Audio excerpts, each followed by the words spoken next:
Everyone, happy kitchen চ্যানেলে সবাইকে স্বাগত। আশা করি সবাই ভালো আছে। আজ আমি তোমাদের সঙ্গে শেয়ার করব গাজরের হালুয়া।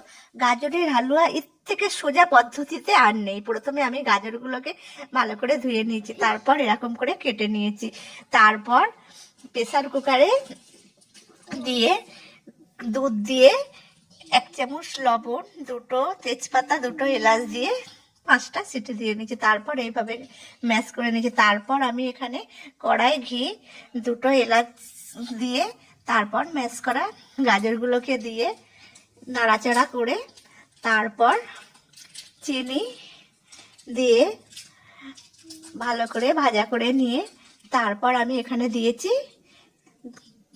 খাঁটি দুধ, গরুর, যে যেমন দুধ ব্যবহার করতে পারো। এখানে আমি 1.5 কেজি দুধ দিয়েছি। তারপর খোয়া ক্ষীর, কাজু ও কিশমিশ দিয়ে হালুয়াটাকে শেষ করেছি। গাইজ, আমার চ্যানেলকে লাইক অ্যান্ড সাবস্ক্রাইব করবো যারা করেছো। শুভেচ্ছা।